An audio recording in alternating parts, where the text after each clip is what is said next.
Good day everyone! Today we are here to talk about a woman who left a remarkable impact on the Philippines and the world. President Corazon Aquino, ang kauna-unahang babaeng pangulo ng bansa. Tinatawag na Tita Cory ng ordinaryong Pilipino. She is remembered as an advocate for democracy, o mas kilalang Mother of Philippine Democracy, also human rights and social justice.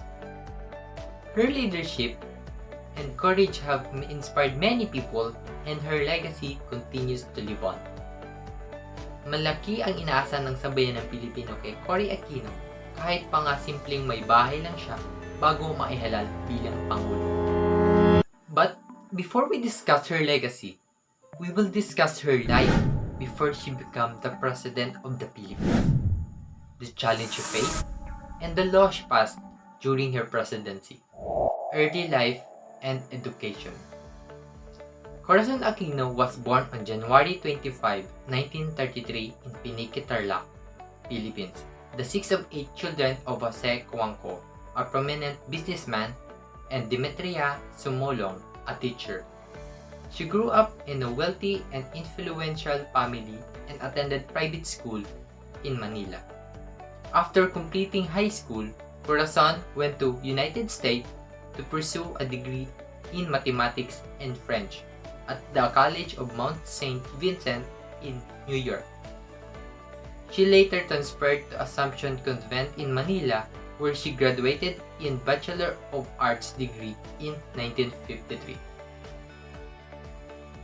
So now, let's move on to the next topic before she became president.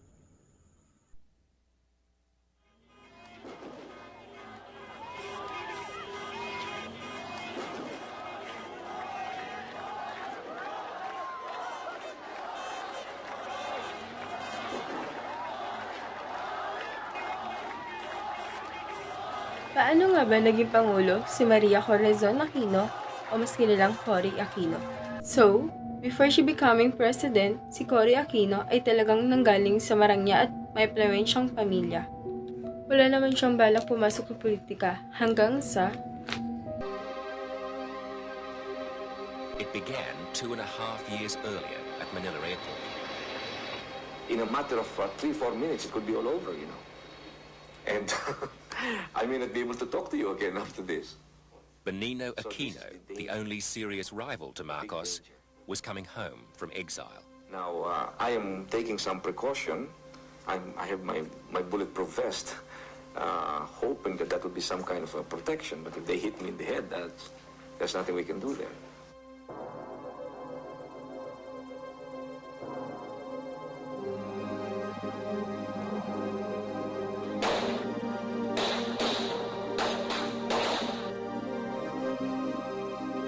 simula lang mapaslang ang kanyang asawa noong 1983 na nagngangalang Benigno Ninoy Aquino Jr.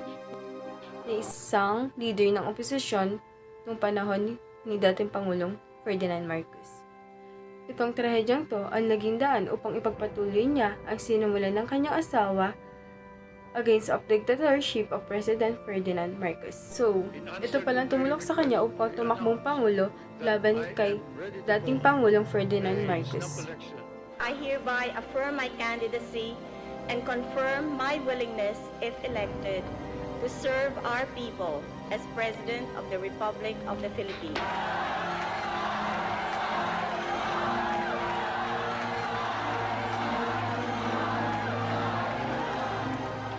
Ang susunod na tatalakayan natin, the assassination of Ninoy Aquino and the People Power Revolution. Assassination of Ninoy Aquino in the People's Power Revolution.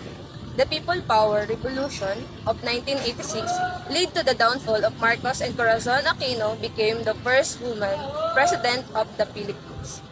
Corazon Aquino's life took a dramatic turn when her husband, Benigno Ninoy Aquino Jr., a prominent opposition leader, was assassinated in 1983. While they're living in exile in the United States, these tragedies inspired Corazon to continue her husband's fight against the dictatorship of President Ferdinand Marcos.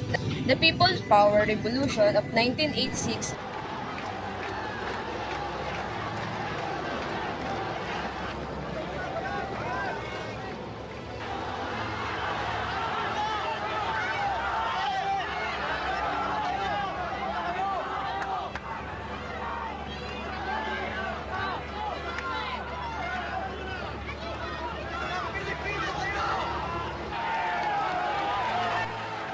The People's Power Revolution of 1986 marked a turning point in Philippine history as millions of Filipinos took to the streets to demand Marcos' resignation and the restoration of democracy.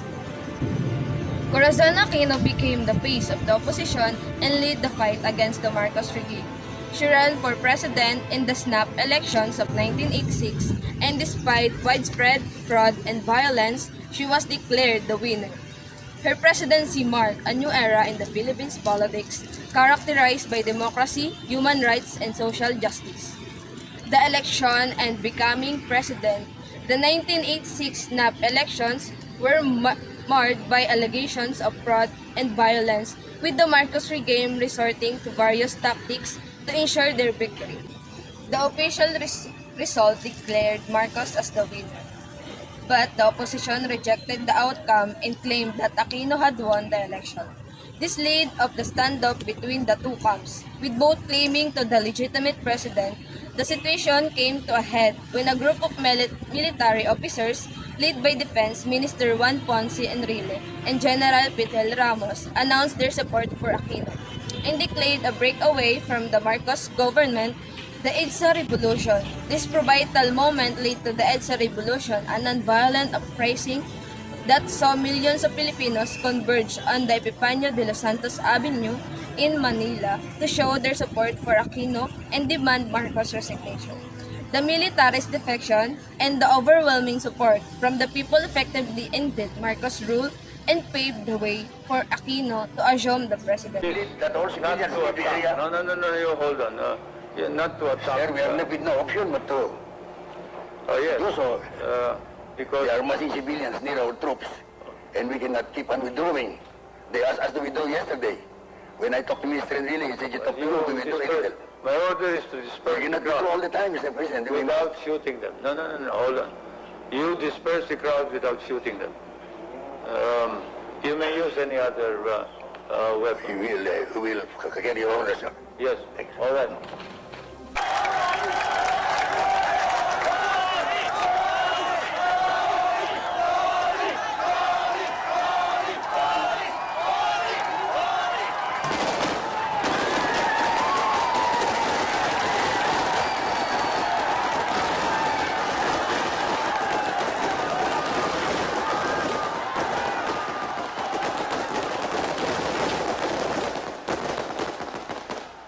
I hereby announce a curfew nationwide from 6 o'clock in the evening to 6 o'clock in the morning.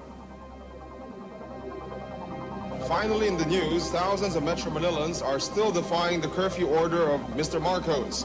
They are found almost everywhere in the metropolis, but the biggest chunks are found around camps Crame and Aguinaldo. He cannot cow us anymore. We are no longer afraid to die because enough is enough, Mr. President. I think you know that your time is up.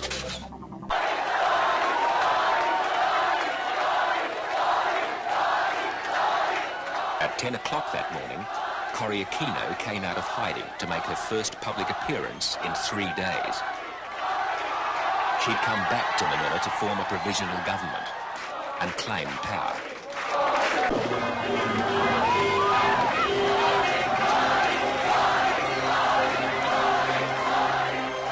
The long agony is over. A new life starts for our country tomorrow. A life filled with hope, and I believe a life that will be blessed with peace and progress.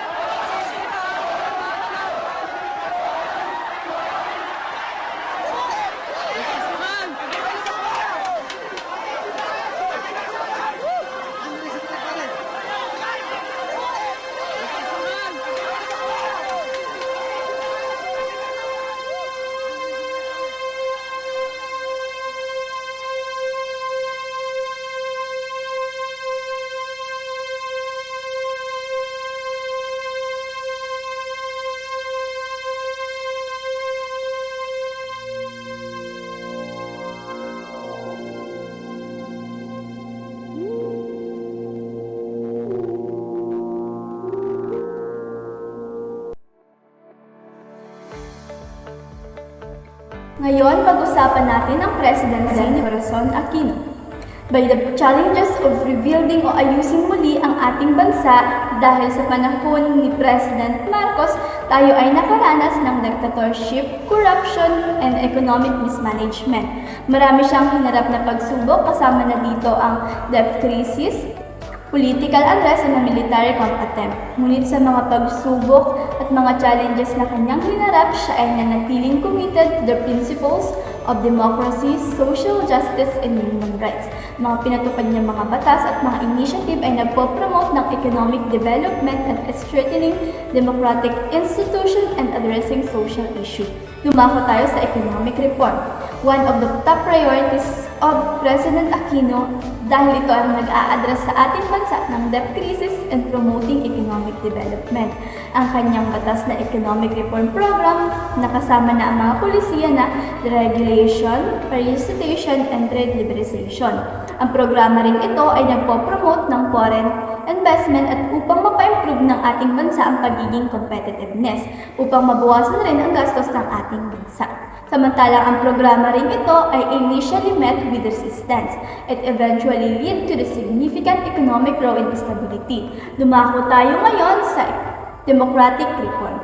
Ito ay committed to strengthening democratic institution at nagpo-promote ng magandang gobyerno. Nagpatupad siya ng PCGG or Presidential Commission on Good Governance upang makarecover ang ating nanghihinang bansa dahil sa accumulated by Marcos.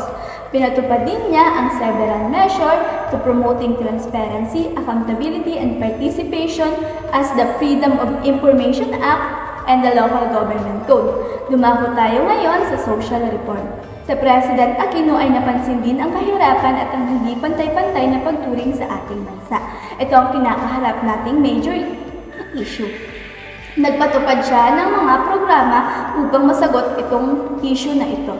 Pinatupad niya ang CARP or Comprehensive Agrarian Report para ma-promote ang reform, land at dagdagan ang mga level ng mga farmers at ng rural communities. Pinatupad din niya ang programang ito upang ma-provide ang healthcare, education, and social service ng ating bansa.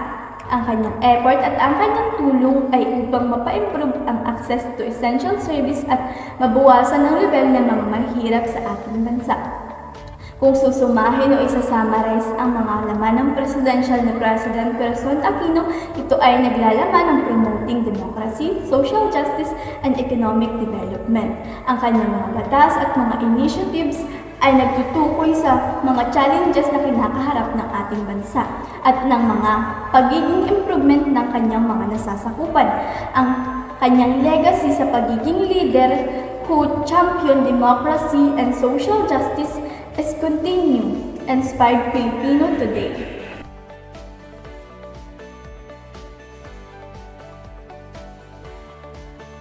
Legacy and impact. Corazon Aquino's legacy impact on the Philippines are profound and far-reaching.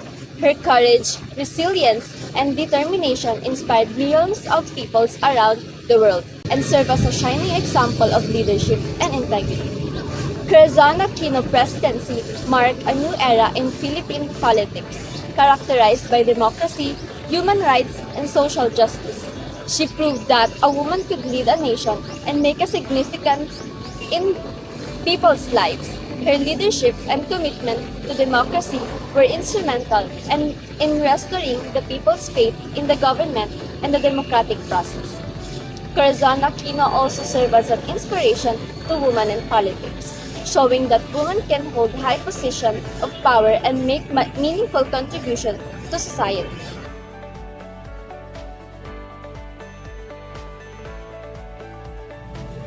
Sa kabuuan, si Corazon Aquino ay isa kahangahangang pinuno, isang kampyon ng demokrasya, at isang simbolo ng pag-asa para sa sambayanang Pilipino.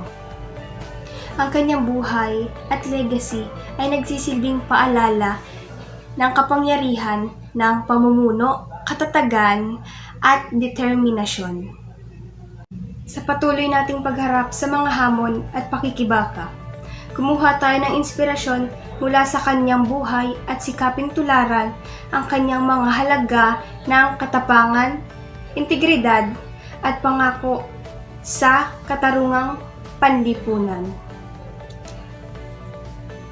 Parangalan natin ang kanyang alaala sa pamamagitan ng pagtatrabaho tungo sa magandang kinabukasan para sa lahat. Thank you.